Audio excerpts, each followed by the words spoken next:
Mas agora eu quero convidar para a abertura oficial da Oi Week Digital de julho, Bruno Rondani, CEO da Sem Open Startups. Muito bom dia, Bruno. Seja bem-vindo ao Oi Week. Muito bom dia. Obrigado, Marco. Prazer estar aqui novamente com um tema super, acho que importante nesse momento, falar de investimento em startups. Vou passar aqui para mim.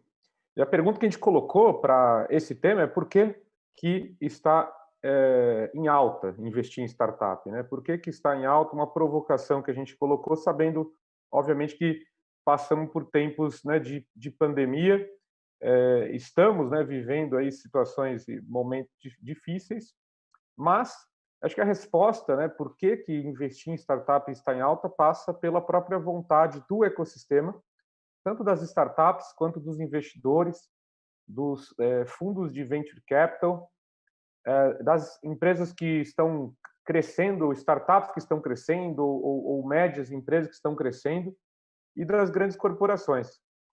Se a gente olhar o que aconteceu com as startups, né, com o ecossistema de startups nesse momento, a gente vai ter que essas 13 mil startups que existem, né, no ecossistema, tiveram sim contratos cancelados, né, rodadas de investimento postergada, passaram aí por uma grande incerteza, ainda passam, e pressão de caixa.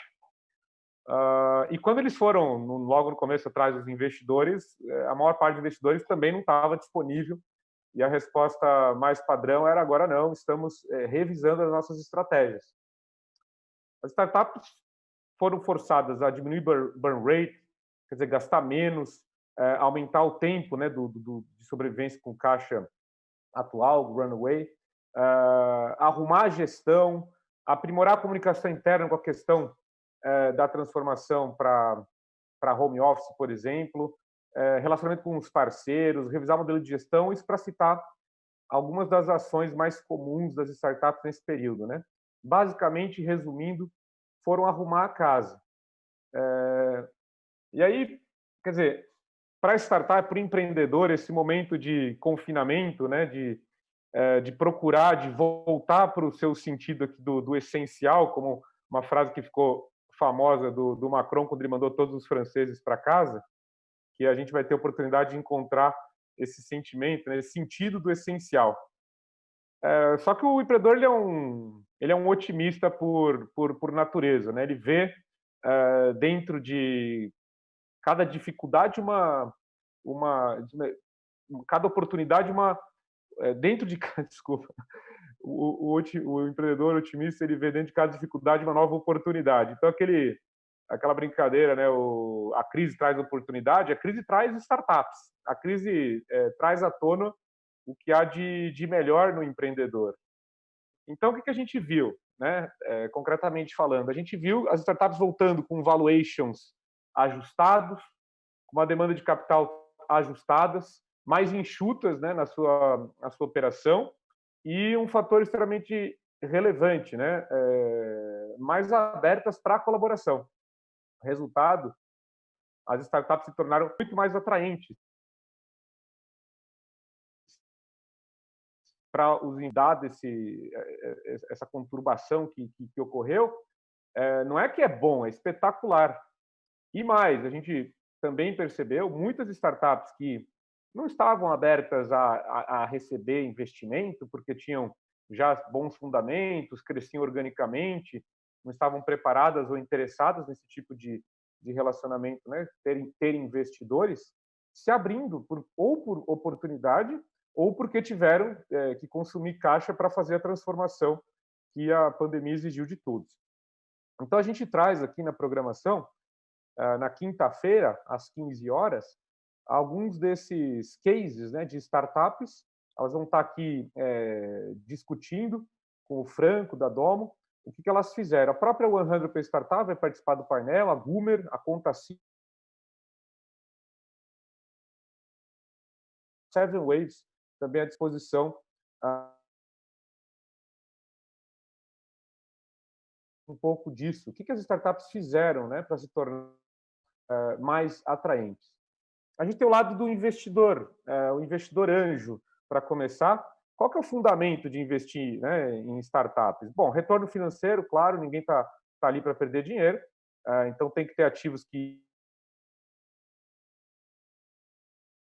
seu conhecimento, né, se fazer nesse com o que está fazendo com o seu dinheiro, né? O propósito está talvez dias, semanas da pandemia, incerteza extremamente alta, a percepção de risco foi para as alturas e o investimento anjo também teve que se retrair. Aí veio, pouco tempo depois, né, a Bolsa chamando muita atenção, né, muita gente que tinha recursos aproveitando aquele momento da Bolsa, mas agora o que se vê, a discussão que a gente tem com os investidores, é que essas startups que foram resilientes à crise do Covid, né, nesse período, começam a ressurgir para eles como diamantes. Primeiro, reconhecendo mais o valor tanto do capital, mas quanto do conhecimento, da experiência desses investidores. A gente vai ter, para debater esse tema, um painel na quarta-feira, às 10 horas, liderado pelo Mário Letelier, da Domo, junto com Bossa Nova, o 100 Pen Angels, Harvard Angels, BR Angels e GV Angels na programação, para a gente ouvir um pouco, né, do que cada uma dessas redes tem observado em relação ao comportamento desse investidor nesse período. E um outro fator importante, aqui inspirado a brincadeira que a gente fez aqui, com relação a essas metas que foram colocadas, a XP anunciou uma meta bastante ousada, né, de que ela teria o equilíbrio, né, entre homens e mulheres até 2025. Então, a gente colocou aqui, ao fazer o levantamento, né, do comportamento dos anjos, a gente percebeu que dos 3.208, né, anjos que a gente tem registrados na nossa rede, que já realizaram algum investimento anjo, apenas 12%, ou seja, 385, são mulheres. E se a gente considerar que a gente vai atingir 50-50 e trabalhar para isso, né, até 2025, a gente está trazendo aí pelo menos 600 novas investidoras para o ecossistema. E acho que isso é realmente uma oportunidade que existe e deve ser considerada. Então, a gente vai ter a Luísa, da OpenEd, moderando um painel com Juliana Noronha, Maria Rita Espina, Heloísa Padilha, Cláudia Rosa Lopes, na quarta-feira, também às 14 horas. Bom, e o Venture Capital? Né? O Venture Capital são fundos, né, de longo prazo, mas eles também não ficaram parados na crise, eles não poderiam ficar parados. Claro que teve um período, né, de revisar o que fazer com o portfólio, revisar eventualmente e avaliar o cenário como um todo, mas voltaram a investir. Alguns números mostram, né, pegando dados aqui da BVCap, do Distrito, que vem publicando dados sobre o Venture Capital, a gente tem que, por exemplo, no primeiro semestre de 2019, foram feitos 98 deals, e no ano todo de 2019, 331. E no primeiro semestre de 2020, a gente já teve 167 deals, com um volume bastante considerável, um crescimento importante em relação a 2018, mas sim, menor que 2019, que teve um aporte aí, tem alguns unicórnios, né, sendo formados, que, de certa forma, a gente pode entender como um ano que foi um primeiro semestre, talvez que foi muito bom. Mas, se a gente olhar o que aconteceu no primeiro trimestre, fora da pandemia, e no segundo trimestre, já no meio da pandemia, a gente teve um número aí muito parecido de 336 milhões e depois 333 milhões de investimento. Então, o Venture Capital teve, sim, talvez um momento de revisão, mas os números continuaram importantes. E para discutir isso, a gente tem um painel hoje, às 15 horas, moderado pelo Rodrigo Borges, da Domo, a Laura, da Astela, a Mônica, da Maia e o Romero Rodrigues, da Redpoint. Então, a gente vai ouvir diretamente deles qual que é a visão, né, e quais as oportunidades que existem agora para investimento. E para as startups, o Gabriel Cid, da Domo, preparou um workshop, né, tratando justamente do tema de como captar recursos, o que se espera das startups neste momento, isso também hoje às 14 horas.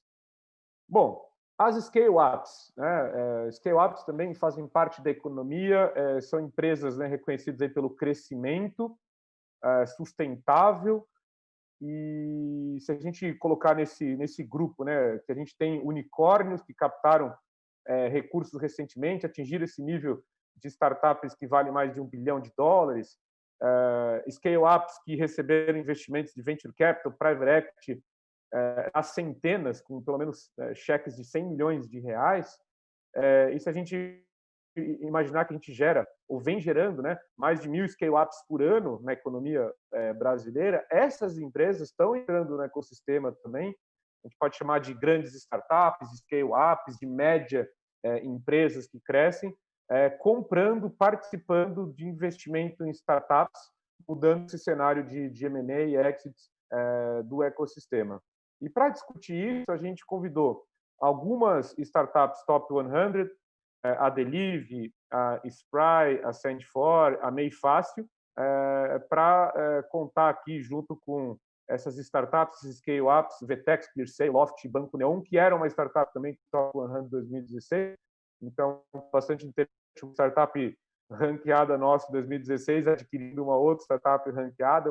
É um movimento novo, bastante relevante, que também tem o potencial de mudar ou contribuir para um cenário positivo de investimento em startups. Bom, e como um evento, né, de Open Innovation, a gente não poderia deixar de citar, naturalmente, a participação fundamental das grandes corporações. A gente teve, nesse período, o que a gente chama de transformação digital instantânea, em alguns aspectos. O que era planejado para meses ou anos foi executado em dias ou semanas com a pandemia. E isso abre, né, o precedente, né, uma demonstração de que é possível fazer muita coisa, muitas transformações e implementar inovação, quebrando muitas barreiras e resistências.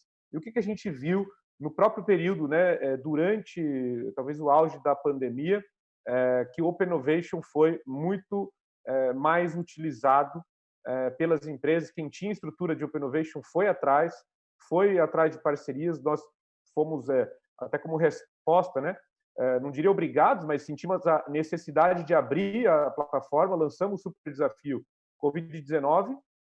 Rapidamente, em menos de um mês, recebemos demanda de 121 empresas, 1.289 startups. Tivemos aí o apontamento de 100 cases em 3 meses. Na edição passada, a gente apresentou 11 desses cases, né, já para compartilhar com o público esse aprendizado. Então, as startups são grandes aliados das corporações nesse momento, em especial. E a gente tem, talvez como reflexo disso, né, uma iniciativa extremamente relevante na quinta-feira, às 10 horas, no lançamento, por exemplo, né, do Grand Challenge de saneamento, água como serviço, pela Iguá. Vai ser apresentada ali oportunidades de inovação nesse setor, nesse ambiente, né, de industrial, né, de água e saneamento, liderado pela Iguá. A gente vai ter, a seguir, agora, um painel com grandes empresas que estão investindo, que têm estruturas, veículos de investimento em startup, com a abertura aí do Marcelo, da Domo, que tem um fundo enterprise, né, de grandes corporações investindo em startup. Depois a gente vai ter o Marco da Estônia, o Renato do Mercado Livre, o Luiz Felipe da Zetec, braço de investimento aí da Bembev, o Guilherme da Cirela e o Sandro Valeri da Embraer. Então, quer dizer, a gente tem um espaço, na verdade, bastante favorável para as startups, apesar da crise, né, resilientes à crise, por serem talvez soluções para a própria crise, né, por fazerem parte da solução. E a gente espera que todos aproveitem muito bem esses dias de evento, não só com esse conteúdo que eu citei, que é bastante importante, relevante, e compartilhar, claro, mas também tendo a oportunidade de criar novas conexões através das reuniões de speed date. A gente tem à disposição essas pessoas todas, outras que estão vindo, outras que vieram nas edições anteriores, para que a gente possa gerar novas conexões, novas relacionamentos e, com isso, a gente gerar novos negócios. Com isso, eu, enfim, termino aqui, dou por aberta aqui mais uma edição da Open Innovation Week. Agradeço a presença de todos e espero que aproveitem bastante. Agradecimento especial, lógico, para o nosso time, em nome aí da Carla Colonna, do Rafael Levi, todas as suas equipes.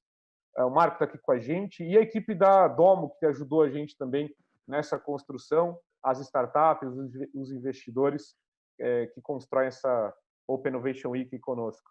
Um grande abraço a todos, bom evento.